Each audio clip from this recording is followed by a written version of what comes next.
அத்தியாயம் 39. விவேக்கின் விழிகளில் உறைந்து போன வியப்பு இன்னமும் அப்படியே இருக்க தன் கையில் இருந்த போட்டோவோடு குமரனை ஏறிட்டான். குமரன், டாக்டர் பழனியாண்டி இவர்தானா? இவரே தான் சார். கன்ஃபார்ம் பண்ணிட்டீங்களா sir? This one is confirmed one. இவர் இப்ப ஊர்ல தான் இருக்காரா இல்லை வெளிநாடா? ஊர்ல தான் சார் இருக்காரு. இப்ப புறப்பட்டு போய் உடனடியா அவரை ஒரு தடாலடி என்கொயரிக்கு உட்படுத்தினால் ஒரு சில உண்மைகளையாவது அவரோட வாயிலிருந்து வர வச்சிடலாமே sir. Yes, you are correct என்று சொன்ன விவேக் டிஜிபி வைகுந்திடம் திரும்பினான். அவரிடம் போட்டோவை காட்டிக்கொண்டே ஒரு நிமிடம் தாழ்ந்த குரலில் பேசினான். அவன் சொன்னதையெல்லாம் உன்னிப்பாய் கேட்டுக்கொண்ட டிஜிபி முகம் இறுகினார். மிஸ்டர் விவேக், நீங்க சொல்ற விபரங்களை எல்லாம் பார்த்தா இவர்தான் எல்லாத்துக்கும் காரணமா இருப்பாருன்னு என்னோட மனசுக்கு படுது. Take immediate action. அவர் உங்க என்கொயரிக்கு ஒத்துழைப்பு தராத பட்சத்தில் அவரை கைது பண்ணி ஸ்டேஷனுக்கு கொண்டு வர ஒரு அரெஸ்ட் வாரண்ட்டையும் ப்ரிப்பேர் பண்ணிட்டு போங்க. Yes sir. விவேக்கும் விஷ்ணுவும் எழுந்தார்கள். குமரன் சார், இனி உங்களுக்கு அஞ்ஞாதவாசம் வேண்டாம். உங்க மனைவியோடு வீட்டுக்கு போயிடுங்க. நான் கூப்பிடும் போது நீங்க வந்தா போதும். Thanks a lot for your dedicated cooperation. Kumaran மையமாய் தலையசைத்தபடி புன்னகை செய்தான். It's my pleasure sir. Doctor ருத்ரபதியும் ஹரியும் மண்டி போட்டு உட்கார்ந்து எதிர் சோஃபாவில் சாய்ந்திருந்த சுபத்ராவையும் அவள் கையில் இருந்த துப்பாக்கியையும் மாறி மாறி பயத்தோடு பார்த்தார்கள். சுபத்ரா சோபாவில் இருந்து எழுந்தாள். மெதுவாய் பேச ஆரம்பித்தாள். துப்பாக்கி தொட்டா நெத்தியில் பாய்ந்து உயிரை விட்ட சுபத்ரா இப்படி வந்து முன்னாடி நிக்கிறாளே எப்படின்னு ரெண்டு பேருக்கும் ஆச்சரியமா இருக்கும். அப்படி ஒரு காட்சியை சிஜி மூலமாய் உருவாக்கி காட்டலன்னா உங்க வாயிலிருந்து பயோட்ரூத் சம்பந்தப்பட்ட விவரங்களை வரவழைச்சிருக்க முடியுமா என்ன? சுபத்ரா, நீ இப்படி... ருத்ரபதி மேற்கொண்டு பேச முடியாமல் தவிக்க சுபத்ரா அவரை கையமர்த்தினாள். எஸ் டாக்டர், இப்படி நான் நம்பிக்கை துரோகம் செய்யக்கூடாதுதான். ஆனா கனவிலும் நினைச்சு பார்க்க முடியாத ஒரு வாழ்க்கை எனக்காக சிவப்பு கம்பளம் விரிச்சு என்னை கூப்பிடும் போது இந்த நம்பிக்கை துரோகம் என்கிற வார்த்தைக்கு மதிப்பு கொடுத்துட்டு இருக்க முடியுமா என்ன? ஹரி பயத்தில் எச்சில் விழுங்கி சுபத்ராவை மிரட்சியோடு பார்த்தான். சுபத்ரா, நீ இப்படி ஒரு அரக்கி அவதாரம் எடுப்பன்னு நான் கொஞ்சம் கூட நினைக்கல. டாக்டர் உன்னையும் என்னையும் தன் சொந்த மகன் மாதிரி நடத்தினார். அவருக்கு நீ காற்ற நன்றி இதுதானா? சுபத்ரா மறுபடியும் சோபாவுக்கு போய் சாய்ந்தாள். இதோ பார் ஹரி, இந்த நன்றி விஸ்வாசம் வார்த்தைகளுக்கெல்லாம் நான் டாடா பை பை சொல்லி 6 மாசம் ஆச்சு. இப்ப நீயும் டாக்டரும் பார்த்துட்டு இருக்கிற சுபத்ரா ஒரு புது சுபத்ரா. மூளைச்சாவு என்கிற வார்த்தையே மருத்துவத்தில் இருக்க கூடாதுன்னு டாக்டர் விரும்பினார். அதுக்காக ராத்திரி பகல்னு பார்க்காம நைஜீரியா டாக்டர்களோடு சேர்ந்து விதவிதமா ஆராய்ச்சி பண்ணி சில உண்மைகளை கண்டுபிடிச்சார். அதில் சில ஆராய்ச்சிகளை உனக்கும் எனக்கும் தெரியாம பண்ணினார். அந்த உண்மைகளை எல்லாம் வெளியே கொண்டு வரதுதான் என்னோட நோக்கம். அதுக்கு நம்ம டாக்டர் ஒத்துழைக்காத பட்சத்தில் நீயும் உயிரோட இருக்க முடியாது. சுபத்ரா, நீயா இப்படி எல்லாம் பேசுற? ரெண்டு பேரும் இப்படி மாத்தி மாத்தி ஆச்சரியப்பட்டுட்டு இருக்க இது நேரம் இல்ல. உடனடியே நீங்க பண்ண வேண்டிய ஒரு வேலை இருக்கு. டாக்டர் காலி பீர் பாட்டிலால் ஒருத்தனை அடிச்சு போட்டுட்டு வந்திருக்கார். அவன் பேரு கலாதர். பேரராய் வந்து உங்களை மிரட்டினவன். அவன் இப்போ உயிரோட இருக்கானா இல்லையான்னு பார்க்கணும். உயிரோட இல்லைன்னா பிரச்சனை இல்ல. உயிருக்கு போராடிக்கிட்டு இருந்தான்னா அவனை காப்பாத்த வேண்டிய பொறுப்பு டாக்டருக்கு இருக்கு. சோ ரெண்டு பேரும் அந்த ரூமுக்கு போங்க. சுபத்ராவின் கையில் இருந்த துப்பாக்கியின் அசைவுக்கும் அவளுடைய பார்வைக்கும் கட்டுப்பட்டு டாக்டர் ருத்ரபதியும் ஹரியும் மறுபடியும் அந்த அறைக்குள் தயக்க நடை போட்டு உள்ளே நுழைந்தார்கள். அந்த கலாதர் தலையில் ஒரு பெரிய இரத்த காயத்தோடு குப்புற விழுந்திருந்தான். ஆள் அசைவு இல்லாம கிடக்கிறத பார்த்தா உயிரோடு இருக்கிற மாதிரி தெரியல. எதுக்கும் போய் செக் பண்ணி பாருங்க. டாக்டர் ருத்ரபதி அவனை நெருங்கி உடம்பை மெல்ல புரட்டினார். உடல் சலனம் இல்லாமல் மல்லாந்தது. இருதய துடிப்பையும் நாடி துடிப்பையும் சோதித்து பார்த்துவிட்டு சுபத்ராவிடம் நிமிர்ந்தார். உடம்புல உயிர் இருக்கு. காப்பாத்த முடியுமா? லைஃப் சேவிங் ட்ரக்ஸ் இருந்தா காப்பாத்த முடியும். 2 பேரும் கலாதரை தூக்கிட்டு என் பின்னாடி வாங்க. உள்ள மெடிக்கல் ட்ரீட்மெண்ட் கியூப் இருக்கு. அங்கே எல்லா விதமான மெடிசின்ஸும் இருக்கு. ட்ரீட்மெண்ட்டை ஆரம்பிங்க. டாக்டரும் ஹரியும் கீழே சலனமில்லாமல் கிடந்த கலாதரை தூக்கி கொண்டார்கள். சுபத்ரா முன்னால் நடக்க பின்தொடர்ந்தார்கள். 1 நிமிட நடைக்கு பின் தரைவழி பாதை ஒன்று ராம்ப் மாதிரி தெரிய அந்த பாதையை முடித்துக்கொண்டு கண்ணாடி சுவர்களால் ஆன அந்த பிரம்மாண்டமான ஹாலுக்குள் நுழைந்தார்கள். டாக்டர் ருத்ரபதி பிரமித்தார். அந்த ஹால் ஒரு ஹைடெக் ஆராய்ச்சி கூடமாய் மாறியிருந்தது. கண்ணாடி அலமாரிகளில் பிராஸ்தட்டிக் ஹெட்ஸ் எனப்படும் செயற்கை தலைகள் விதவிதமான நிறங்களில் தெரிந்தன. அதன் பக்கத்திலேயே மினியேச்சர் அணு உலைகள். சுபத்ராவின் குரல் பின்பக்கம் இருந்து ஒலித்தது. வேடிக்கை பார்த்தது போதும் டாக்டர். கலாதரை அந்த மேஜை மேல படுக்க வச்சுட்டு ட்ரீட்மெண்ட்டை ஆரம்பிங்க. அதோ உங்களுக்கு வலது பக்கமாய் இருக்கிற செல்ஃபில் எல்லா வகையான லைஃப் சேவிங் ட்ரக்ஸும் இருக்கு. போய் உங்களுக்கு தேவையான மருந்துகளை எடுத்துக்கலாம். ஹரி கலாதரின் உடம்பருகே நின்று கொள்ள டாக்டர் அந்த செல்ஃபை நோக்கி நடந்தார். பாதி வழி நடந்திருப்பார். சட்டென்று நின்று பக்கவாட்டில் தெரிந்த அந்த ஃப்ரீசர் பாக்ஸை பார்த்தார். அந்த பாக்ஸுக்குள் ஒரு பெண்ணின் உடம்பு தெரிய பதட்டத்தோடு நெருங்கினார். உள்ளே நாகஜோதி. உடம்பு எம்ஃபார்மிங் செய்யப்பட்டதற்கு அடையாளமாய் லேசாய் உப்பி போய் தெரிந்தது. டாக்டர் வெற்றிவேல் தன்னுடைய செல்போனில் யாரிடமோ பேசிக் கொண்டிருந்த போது நர்ஸ் சாந்தி கதவை லேசாய் திறந்து எட்டி பார்த்தாள். டாக்டர், என்ன சாந்தி? கிரைம் பிரான்ச் ஆபீசர்ஸ் விவேக், விஷ்ணுன்னு 2 பேர் வந்திருக்காங்க. என்ன விஷயம்னு கேட்டேன். ஒரு என்கொயரின்னு சொன்னாங்க டாக்டர். வெற்றிவேல் அவசரமாய் செல்போன் பேச்சை முடித்துக்கொண்டு அவங்களை அனுப்பு என்றார். மினரல் வாட்டர் பாட்டிலை எடுத்து 2 வாய் விழுங்கிவிட்டு காத்திருக்க அடுத்த நிமிடத்தின் ஆரம்பத்தில் விவேக்கும் விஷ்ணுவும் அறைக்குள் நுழைந்தார்கள். Good morning doctor. Good morning என்றவர் ப்ளீஸ் என்று சொல்லி தனக்கு எதிரே இருந்த நாற்காலிகளை காட்டினார். விவேக், விஷ்ணு இருவரும் உட்கார்ந்தார்கள். Sorry for bothering you doctor. No problem. Come to the point. Doctor பழனியாண்டியை உங்களுக்கு தெரியுமா டாக்டர்? வெற்றிவேல் முகம் மாறினார். எந்த பழனியாண்டி? டாக்டர் வளர்மதியோட கணவர் பழனியாண்டி, மூளை மற்றும் நரம்பியல் டாக்டர். டாக்டர் வளர்மதியை உங்களுக்கு எப்படி தெரியும்? விவேக் மெலிதாய் புன்னகைத்தான். டாக்டர், நான் கேட்ட கேள்விக்கு நீங்க பதில் சொல்லாம என்னை நீங்க பதிலுக்கு கேள்வி கேட்கிறது எந்த வகையில் நியாயம்? வெற்றிவேல் எதுவும் பதில் சொல்லாமல் சில வினாடிகள் மௌனமாய் இருந்துவிட்டு விவேக்கை ஏறிட்டார். நீங்க விஷயம் தெரிஞ்சுதான் வந்திருப்பீங்கன்னு நினைக்கிறேன். சோ நான் எதையும் மறைக்க விரும்பல. நீங்க மென்ஷன் பண்ற பழனியாண்டி நான் தான். வளர்மதி 25 வருஷத்துக்கு முன்னாடி எனக்கு மனைவியாய் இருந்தாங்க. வளர்மதியோடு எனக்கு கருத்து வேறுபாடு ஏற்பட்டு பிரிஞ்சு வந்ததுக்கு பிறகு பழனியாண்டிங்கிற பெயர் எனக்கு பிடிக்காததுனால வெற்றிவேல்னு கெசட்ல மாத்திக்கிட்டேன். வளர்மதியோடு வாழ்ந்த அந்த நாட்களை நான் மறக்க விரும்பினேன். அதே நேரத்துல என்னோட அம்மா அப்பா எனக்கு வச்ச பழனியாண்டி என்கிற என் தாத்தாவோட பேரும் எனக்கு பிடிக்காததுனால வெற்றிவேல்னு மாத்திட்டேன். இப்படி நான் பேர் மாத்திக்கிட்ட விவரம் இந்த மருத்துவத்துறையில் இருக்கிற ஒரு குறிப்பிட்ட சில டாக்டர்ஸ்க்கு மட்டும்தான் தெரியும். வளர்மதியை நீங்க எங்க பாத்தீங்க? கேரளாவில் இருக்கிற கருணாகப்பள்ளி என்கிற கிராமத்துல அவங்க இருக்காங்க. she is also mentally not well. வளர்மதியை எதுக்காக போய் பார்த்தீங்க?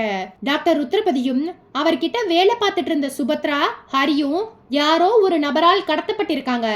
டாக்டர் ருத்ரபதி பிராஸ்தட்டிக் ஹெட் என்கிற செயற்கை தலை விவகாரத்துல சம்பந்தப்பட்டு ஏதோ சில ஆராய்ச்சிகளை பண்ணிட்டு இருந்திருக்கார். அவர் மேலையும் ஒரு என்கொயரி போயிட்டு இருக்கு. It's okay. இப்போ என்ன தேடி எதுக்காக வந்திருக்கீங்கன்னு நான் தெரிஞ்சுக்கலாமா? டாக்டர் ருத்ரபதி உங்க நண்பர் தானே? ஆமா. அவர் கடத்தப்பட்ட விவகாரம் உங்களுக்கு தெரியாதா? இப்ப நீங்க சொல்லித்தான் எனக்கு தெரியும். 3 நாளைக்கு முன்னால இங்கே என்ன பார்க்க வந்திருந்தார். அவர் என்கிட்ட பேசிட்டு இருக்கும் போதே அவருக்கு ஒரு போன் கால் வந்தது. ஹரி பேசுறதா சொன்னார். புறப்பட்டு போயிட்டார். அதுக்கப்புறம் நான் அவர் கூட பேசுறதுக்கு 4-5 தடவை முயற்சி பண்ணினேன். அவர் போனை ஸ்விட்ச் ஆஃப் பண்ணி வச்சிருந்தார். அவர் சில சமயம் வெளியூர் பயணங்களை மேற்கொள்வதும் உண்டு. அது மாதிரியான சமயங்களில் அவர் யாரோடும் பேச மாட்டார். அவர் எது மாதிரியான ஆராய்ச்சிகளை பண்ணிட்டு வந்தார்னு உங்களுக்கு தெரியுமா? என்னை பொறுத்த வரைக்கும் ருத்ரபதி ஒரு திறமையான மூளையியல் நிபுணர். ஒரு மனிதனுக்கு மூளைச்சாவு நிலைமை ஏற்பட்டால் அதிலிருந்து மீட்க முடியும்னு அவர் நம்பினார். எனக்கு அதில் நம்பிக்கை இல்லாத போதும் நான் அவருக்கு ஒத்துழைப்பு கொடுத்தேன். என்னுடைய இந்த ஹாஸ்பிட்டலில் எந்த பேஷண்ட்டுக்காவது மூளைச்சாவு நிலைமை ஏற்பட்டால் அவர் வந்து பார்ப்பார். அந்த பேஷண்ட்டை உயிர் பிழைக்க வைக்க தான் கண்டுபிடித்த சில மருந்துகளை பயன்படுத்தி பார்ப்பார். ஆனா அவரோட முயற்சிகள் எல்லாமே தோல்வியில் தான் முடியும். இருந்தாலும் அதை பத்தி கொஞ்சமும் கவலைப்பட மாட்டார். டாக்டர் வெற்றிவேல் பேசிக் கொண்டிருக்கும் போதே அவருக்கு முன்பாய் இருந்த 3 போன்களில் ஒன்று வைப்ரேஷனில் அதிர்ந்தது. நீல நிற வெளிச்சத்தோடு ஒளிர்ந்தது. எக்ஸ்கியூஸ் மீ, வெற்றிவேல் விவேக்கை பார்த்து சொல்லிவிட்டு செல்போனை எடுத்து காதில் வைத்தார். மெல்ல குரல் கொடுத்தார். எஸ். மறுமுனையில் ஹஸ்கி வாய்ஸில் பெண் குரல். டாக்டர், நான் சுபத்ரா, ஒரு 5 நிமிஷம் பேசலாமா? அத்தியாயம் 40. டாக்டர், நான் சுபத்ரா, ஒரு 5 நிமிஷம் பேசலாமா என்று சுபத்ரா செல்போனின் மறுமுனையில் சொன்னதும் எச்சரிக்கையானார் வெற்றிவேல். முகத்தில் எந்தவிதமான உணர்ச்சியையும் காட்டிக்கொள்ளாமல் இயல்பான குரலில் பேசினார். என்னம்மா காயத்ரி, திடீர்னு போன் பண்ணி இருக்க? அப்பாவுக்கு ஏதாவது பிரச்சனையா? நான் எழுதி கொடுத்த மாத்திரைகளை ஒழுங்கா சாப்பிட்றாரா? மறுமுனையில் சுபத்ராவும் ஜாக்கிரதையானாள். குரலை தாழ்த்தினாள். எனக்கு நிலைமை புரியுது டாக்டர். உங்களுக்கு முன்னாடி யாரோ உட்கார்ந்துட்டு இருக்காங்கன்னு நினைக்கிறேன். ஆமா ஆமா, அதே மாத்திரைகளை தொடர்ந்து கொடுமா. சரியா 1 வாரத்துல அப்பா பழைய நிலைமைக்கு வந்துடுவார். நீ எதுக்கும் கவலைப்படாதம்மா. டாக்டர் இப்படி சொன்னதும் சுபத்ரா இன்னமும் குரலை தாழ்த்தினாள். டாக்டர், இங்கே எதிர்பாராத சம்பவம் ஒன்று நடந்துருச்சு. நம்ம ஆள் கலாதரை டாக்டர் ருத்ரபதி காலி பீர் பாட்டிலால் தலையில் ஓங்கி அடிச்சிட்டார். தலையில் பெரிய காயம். நல்ல வேளை உயிருக்கு ஆபத்து இல்ல. ருத்ரபதியை வச்சு ட்ரீட்மெண்ட் கொடுத்துட்டு இருக்கேன். வெளியே போன ஜாஃபர் இன்னமும் வரல. வெற்றிவேலின் இருதய துடிப்பு உச்சத்துக்கு போனாலும் அதை காட்டிக்கொள்ளாமல் வரவழைத்து கொண்ட சிரிப்போடு பேசினார். இதோ பாருமா காயத்ரி, எல்லாமே நல்லபடியா நடக்கும். நீ தைரியமா இருந்தால்தான் உன்னோட அப்பாவும் தைரியமா இருப்பார். அப்பாவுக்கு ஏதாவது பிரச்சனைன்னா எனக்கு உடனே போன் பண்ணுமா. நான் வேற ஒரு மருந்தை பிரிஸ்கிரைப் பண்றேன். நான் இப்ப ஒரு முக்கியமான மீட்டிங்கில் இருக்கேன். அப்புறமா பேசலாம். டாக்டர் வெற்றிவேல் இணைப்பை துண்டித்து விட்டு தன் எதிரில் உட்கார்ந்திருந்த விவேக்கையும் விஷ்ணுவையும் ஏறிட்டார். சாரி, அதுக்குள்ள தெரிஞ்ச ஒரு பேஷண்டோட வீட்டிலிருந்து போன். நாம எதை பத்தி பேசிட்டு இருந்தோம் மிஸ்டர் விவேக்? டாக்டர் ருத்ரபதியை பத்தி. அவர் இப்போது தன்னோட 2 உதவியாளர்களான சுபத்ராவோடும் ஹரியோடும் கடத்தப்பட்டிருக்கார். அவர் எதுக்காக யாரால் கடத்தப்பட்டிருப்பார்னு உங்களால கெஸ் பண்ண முடியுதா? சாரி இன்ஸ்பெக்டர், என்னால கெஸ் பண்ண முடியல. ஆனா நான் ருத்ரபதியை பத்தி தனிப்பட்ட முறையில் ஒரு கருத்தை சொல்லலாமா? என்ன? He is adamant and greedy. பேராசை பிடிச்ச மனுஷன். பிராஸ்தட்டிக் ஹெட் விவகாரத்தில் ஏதோ ஒரு சட்டவிரோதமான வேலையை பண்றார். அது என்னன்னு எனக்கு புரியல. என்னைக்காவது ஒரு நாள் உண்மை தெரியும், அப்போது பாத்துக்கலாம்னு விட்டுட்டேன். டாக்டர், அவர் சட்டவிரோதமாய் ஏதோ பண்றாருன்னு தெரிஞ்ச பின்னாடி அவரை நீங்க க்ளோஸா ஃபாலோ அப் பண்ணிருக்கலாமே. சாரி இன்ஸ்பெக்டர், எனக்கு என்னோட ஹாஸ்பிட்டல் நிர்வாகத்தை கவனிக்கவே நேரமில்ல. ஆனா ருத்ரபதிக்கு மறைமுகமாய் எவ்வளவோ புத்திமதிகள் சொல்லி பார்த்தேன். அவர் அதையெல்லாம் காதல போட்டுக்கிற மாதிரியே தெரியல. நானும் ஒரு கட்டம் வரைக்கும் பார்த்துட்டு புத்தி சொல்றதை விட்டுட்டேன். It's okay. இந்த கடத்தலுக்கு பின்னாடி ஏதாவது வெளிநாட்டு சக்திகள் இருக்குமா? எனக்கு தெரியாது. விவேக் எழுந்தான். தேங்க்யூ டாக்டர், நீங்க இதுவரைக்கும் கொடுத்த தகவல்களுக்கு நன்றி. மறுபடியும் விவரங்கள் ஏதாவது தேவைப்பட்டா வருவோம். We need your cooperation. Certainly. Doctor எழுந்து நின்று கை குலுக்க விவேக், விஷ்ணு இருவரும் விடை பெற்றுக் கொண்டு வெளியே வந்தார்கள்.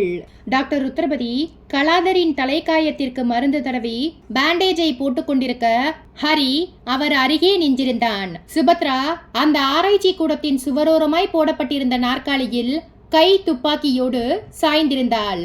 ருத்ரபதியை பார்த்து கேட்டாள், என்ன டாக்டர், கலாதர் தேறுவானா இல்ல போய் சேர்ந்துடுவானா? ருத்ரபதி அவளை ஒரு கோப பார்வை பார்த்தார். பொழைச்சுக்குவான், LSD போட்டிருக்கேன், கண்ணை திறந்து பார்க்க எப்படியும் 2-3 மணி நேரம் ஆயிடும் சொன்னவர் குரலை தாழ்த்தினார். சுபத்ரா, உன்னை இப்படி துப்பாக்கியும் கையுமாய் பார்க்க என்னோட மனசுக்கு கஷ்டமா இருக்கு. நான் உன்னை என்னோட பொண்ணு மாதிரி. சுபத்ரா அவரை கையமர்த்தினாள். செல்லரிச்சு போன இந்த சென்டிமெண்ட் பேச்செல்லாம் இனி எடுபடாது டாக்டர். நீங்க, நான், ஹரி 3 பேரும் இனி இந்த இடத்துல தான் இருக்க போறோம். அதே டீப் பிரெயின் ஸ்டிமுலேஷன் ஆராய்ச்சியை தான் தொடர்ந்து பண்ண போறோம். யாருக்காக பண்ண போறோம்? இது உங்களுக்கு தேவையில்லாத கேள்வி. நீங்களும் ஹரியும் இங்கே செய்ய வேண்டிய வேலைகள் 3 தான். சாப்பிடணும், தூங்கணும், முழிச்சிட்டு இருக்கிற நேரத்துல மூளைச்சாவு மரணங்களை தடுக்கக்கூடிய DPS ஆராய்ச்சிகளை மேற்கொள்ளணும். அந்த ஆராய்ச்சிகள் பற்றிய பாசிட்டிவ் ரிசல்ட்ஸ் எங்களுக்கு வேணும். நீங்க முழு மனதோடு ஆராய்ச்சிகளை செய்யாத பட்சத்தில் ஹரி உயிரோட இருக்க மாட்டான். சுபத்ராவின் பேச்சால் ருத்ரபதி அதிர்ந்து கொண்டிருக்கும் போதே அவளுடைய செல்போன் அழைப்பு வந்ததற்கு அறிகுறியாக வெளிச்சமாய் ஒளிர்ந்தது. எடுத்து அழைப்பது யார் என்று பார்த்தாள். எதிர்முனையில் ஜாஃபர் பதட்டமாய் பேசினான். என்ன சுபத்ரா, அங்க என்ன பிரச்சனை? கலாதரை அந்த கிழட்டு டாக்டர் பீர் பாட்டிலால தலையில் அடிச்சிட்டானாமே. உனக்கு யார் சொன்னது ஜாஃபர்? டாக்டர் வெற்றிவேல் இப்பதான் ஃபோன் பண்ணி சொன்னார். கலாதர் உயிரோடு இருக்கானா? ஒன்னும் பிரச்சனை இல்ல ஜாஃபர். அடிச்சவரே இப்ப ட்ரீட்மெண்ட் கொடுத்துட்டு இருக்கார். கலாதர் இவ்வளவு கவனக்குறைவாய் இருக்க மாட்டானே. எப்படியோ ஏமாந்துட்டான். சரி சரி, நீ போன காரியம் என்னாச்சு? அந்த காரியம் முடியல. அதுக்குள்ள ஒரு ஃபோன் டாக்டர் வெற்றிவேல் பண்ணியிருந்தார். குரலில் ஏகப்பட்ட பதட்டம். ஏன், என்னாச்சு? கிரைம் பிரான்ச் ஆபீசர்ஸ் விவேக்கும் விஷ்ணுவும் 1 மணி நேரத்துக்கு முந்தி டாக்டர் வெற்றிவேலை போய் பார்த்திருக்காங்க. அவரோட உண்மையான பேரு பழனியாண்டி என்கிற விவரமும் அவரோட முதல் மனைவி வளர்மதி தாங்கிற விஷயமும் அவங்களுக்கு தெரிஞ்சிடுச்சு. எப்படி? அந்த விபரத்தை எல்லாம் டாக்டர் சொல்லல. விவேக், விஷ்ணு 2 பேருமே ஹைலி டேலண்டட் பர்சன்ஸ். ஒரு துரும்பு கிடைச்சா போதும், அதை தூணாக்கி நம்ம முன்னாடி கொண்டு வந்து நிறுத்திடுவாங்க. ஆனா நம்ம டாக்டர் கிட்ட அவங்களோட பாச்சா பழிக்கல. எதையுமே ஸ்மெல் பண்ண முடியாம திரும்பி போயிட்டாங்க. சரி சுபத்ரா, நான் இப்போது உனக்கு ஃபோன் பண்ணினது எதுக்காகன்னு தெரியுமா? சொல்லு ஜாஃபர். அடுத்த வாரம் வரதா இருந்த அந்த நைஜீரியன் டாக்டர் நிக்கும்பே இன்னைக்கு ராத்திரியே சென்னைக்கு வரார். ஒரு முக்கியமான பிரச்சனையை பேசி முடிச்சிட்டு நாளைக்கு காலையிலேயே கிளம்பிச்சார். ஏர்போர்ட்டுக்கு போய் நிக்கும்பேயை ரிசீவ் பண்ணி இங்க கூட்டிட்டு வர வேலையை டாக்டர் யார்கிட்ட ஒப்படைச்சிருக்கார் தெரியுமா? யார்கிட்ட? நர்ஸ் சாந்தி கிட்ட. ஏன் ஜாஃபர், நீ போயிருக்கலாமே. டாக்டர் வேண்டாம்னு சொல்லிட்டார். டாக்டர் வெற்றிவேல் எதையுமே துல்லியமா கணிச்சு காய்களை நகர்த்தக்கூடியவர். அவர் ஒரு முடிவு எடுத்துட்டா அது சரியாத்தான் இருக்கும். சரி, நீ இங்க வரத்துக்கு எவ்வளவு நேரம் ஆகும்? எப்படியும் 1 மணி நேரம் ஆயிடும். ஏன், உனக்கு அங்க தனியா இருக்க பயமா இருக்கா? சுபத்ரா சிரித்தாள். கையில் துப்பாக்கி இருக்கும்போது எனக்கு என்ன பயம்? நான் உன்னை இங்க வர சொல்றதுக்கு என்ன காரணம் தெரியுமா? என்ன, இங்க கொண்டு வந்த போது மூளைச்சாவு ஏற்பட்டு கொஞ்ச நஞ்ச உயிரோடு இருந்த நாகஜோதி அடுத்த சில மணி நேரங்கள்லேயே இறந்து போனதால் பாடியை எம்ஃபார்மிங் செய்து வேற ஒரு சோதனைக்கு உபயோகப்படுத்த இருந்தோம் இல்லையா? ஆமா, எம்ஃபார்மிங் செய்யப்பட்ட நாகஜோதியின் உடல் இப்போ உபயோகப்படும் நிலைமையில் இல்லை. அந்த பாடியை உடனடியா டிஸ்போஸ் பண்ணணும். அதே சமயம் நைஜீரியன் டாக்டர் நிக்கும்பே வர நேரத்துல நாகஜோதியோட பாடி இங்க இருக்க வேண்டாம். சரி, 1 மணி நேரத்துக்குள்ள வந்துடுறேன். ருத்ரபதியும் ஹரியும் உன்னை தாக்க ஏதாவது முயற்சி பண்ணினா கொஞ்சம் கூட தயங்காம போட்டு தள்ளிடு. அதெல்லாம் ஒரு பிரச்சனை இல்ல ஜாஃபர், நான் பாத்துக்கிறேன் சொல்லிவிட்டு செல்போனை அணைத்தாள் சுபத்ரா. டிஜிபி வைகுந்தின் அறை ஏசியின் குளிர்ச்சியில் உறைந்து போயிருந்தது. அவர் உஷ்ணம் கலந்த குரலில் தனக்கு முன்பாய் உட்கார்ந்திருந்த விவேக் விஷ்ணுவை பார்த்து பேசிக் கொண்டிருந்தார். மிஸ்டர் விவேக், டாக்டர் வெற்றிவேல் கிட்ட ஏதாவது தப்பு இருக்குன்னு நினைக்கிற பட்சத்தில் அவரை சந்தேகத்தின் அடிப்படையில் கைது பண்ணி ஸ்டேஷனுக்கு கொண்டு வந்து விசாரிச்சா என்ன? சாரி சார், எந்த ஒரு ஆதாரமும் இல்லாம அவரை கைது பண்ண முடியாது. காரணம், தமிழ்நாட்டில் இருக்கிற 10 சிறந்த டாக்டர்களில் இவரும் ஒருத்தர். வெளிநாட்டு டாக்டர்களுக்கு இணையானவர். அவரோட 2வது மனைவி சிண்ட்ரெல்லா லண்டன் மெடிக்கல் கவுன்சிலில் நிரந்தர மெம்பர். வெற்றிவேல் மேல அவ்வளவு சுலபத்தில் நாம கையை வைக்க முடியாது. சரி, காணாமல் போன ருத்ரபதியையும் அவரோட உதவியாளர்களையும் எப்படி கண்டுபிடிக்க போறீங்க? சார், டாக்டர் வெற்றிவேலை கண்காணிக்க நம்ம கிரைம் பிரான்ச் நெப்போலியனை அனுப்பி இருக்கேன். அவர் வெற்றிவேலின் ஒவ்வொரு நடவடிக்கையையும் உன்னிப்பாய் கவனிச்சிட்டு இருக்கார். வெற்றிவேலின் நடவடிக்கைகளில் ஏதாவது வித்தியாசம் தெரிஞ்சா உடனடியாய் எனக்கு தகவல் கொடுக்கும்படி சொல்லி இருக்கேன். 6 மணி நேரம் ஆச்சு. இதுவரைக்கும் நெப்போலியன் கிட்ட இருந்து எந்த தகவலும் இல்லை. விவேக் சொல்லிக் கொண்டிருக்கும் போதே அவனுடைய செல்போன் அழைத்தது. எடுத்து பார்த்த விவேக் சின்னதாய் மலர்ந்தான். மறுமுனையில் நெப்போலியன் ஸ்பீக்கரை ஆன் செய்துவிட்டு பேசினான். என்ன நெப்ஸ்? சார், ஹாஸ்பிட்டலுக்குள்ள இருந்த டாக்டர் வெற்றிவேலை காணோமா? ஆமா சார், ஓபி வார்டில் ஒரு வெளி நோயாளி மாதிரி உட்கார்ந்து அவரோட நடவடிக்கைகளை கண்கொத்தி பாம்பு மாதிரி கவனிச்சிட்டு இருந்தேன். ஆனா எப்படியோ என்னோட பார்வையில் இருந்து நழுவிட்டார். ஹாஸ்பிட்டலில் இருந்து எப்படி எங்கே வெளியே போனாருன்னு தெரியல. ஹாஸ்பிட்டல் பூராவும் தேடி பார்த்துட்டேன். டியூட்டி டாக்டர்ஸ் கிட்ட விசாரிச்சேன், அவங்களுக்கும் தெரியல. Once again sorry sir. உன்னோட சாரியை நீயே வச்சுக்க, விவேக் எரிச்சலாய் சொல்லிவிட்டு செல்போனை அணைத்தான்.